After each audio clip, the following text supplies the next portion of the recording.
दोस्तों, मैं इस बिजनेस में आया तो उसके बाद में मैंने 3 बातें समझी। पहला, इस दुनिया में 3 तरह के लोग हैं।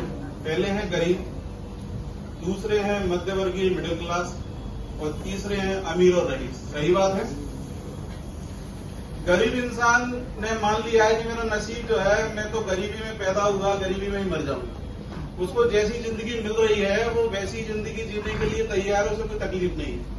वो भरे हुए टेम्पो में चलने के लिए तैयार है, जो खाना मिल जाए खाने के लिए तैयार है, जैसा कपड़ा मिल जाए उसे पहनने के लिए तैयार है। पूरी जिंदगी वो निकाल देता है, ग्वालियर से वो आगरे का ताजमहल घूम नहीं पाता है, और पूरी जिंदगी भर वो एक ही बात को मान लेता है कि हम तो गरीब हैं और गरीब ही मर जाएंगे। दूसरी category middle class.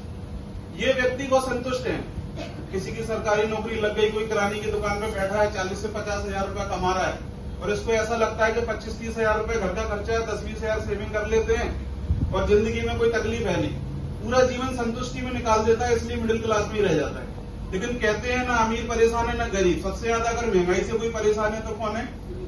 Middle class, क्योंकि वो उसको स्टैंडर्ड मेंटेन करना पड़ता है। और तीसरा है रईस और कामयाब।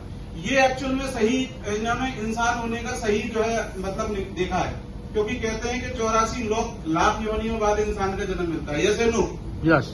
और अगर आप रईस हैं तो अपने साथ आप सैकड़ों लोगों के चूल्हे जला सकते हैं, गरीबों की मदद कर सकते हैं, एक अच्छा जीवन जी सकते हैं। क्योंकि अगर देखा जाए ना तो धरती पर स्वर्ग नर्क यही है, लेकिन स्वर्ग वही जीता है जिसके पास में पैसा है, और जिसके पास पैसा नहीं है वो जीते जी नरक जी रहा है। ऐसे नो बात को समझे।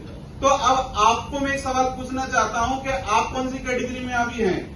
आप जो भी कैटेगरी में चलेगा, लेकिन भविष्य में कौन सी कैटेगरी में होना चाहते हैं? लोअर क्लास, मिडिल क्लास या अपर क्लास? आई थिंक सारे लोग बोल रहे हैं कि रईस और कामयाब बनना चाहते हैं, लेकिन अमीर बनने के लिए आपको वो काम करना पड़ेगा जो अमीर कर रहे हैं। सही बात है। जो गरीब कर रहे हैं वो करके आप अमीर नहीं बन सकते।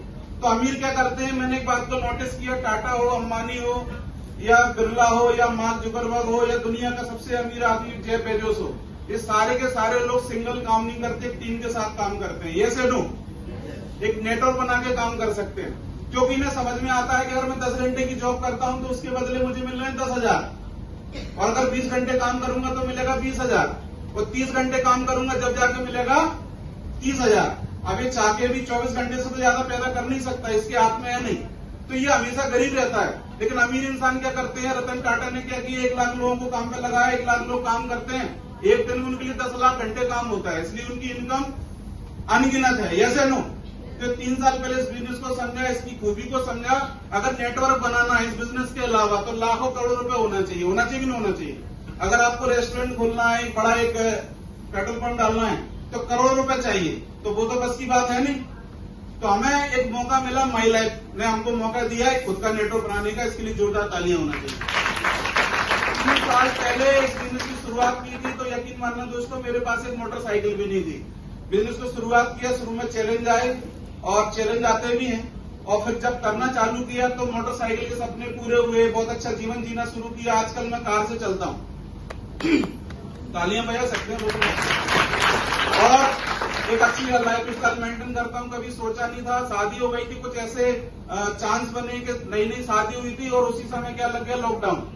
तो मैडम हमें शिकायत करती थी, कहीं घूमने नहीं जा रहे, ये नहीं कर रहे। मैंने कहा बेटा जब भी जाएंगे अच्छा जाएंगे। तो जब पहली बार आगरा 5 स्टार में होटल में गए तो बीवी बोलती है 4 साल बाद आई लव यू।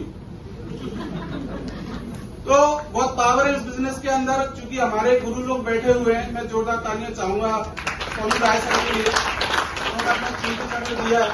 तो आपको मेरे को सुनने में अच्छा लग रहा है, आपके चेहरे पर मुस्कान आई है। मैं तो 1% टू 100% है। जब इनको सुनेंगे तो यकीन मानना आपका जीवन आज से ही बदलना शुरू हो जाएगा। तैयार हैं आप सभी लोग? यस। तो अपनी वाणी पे यही विराम देता हूँ। थैंक यू वेरी मच, धन्यवाद।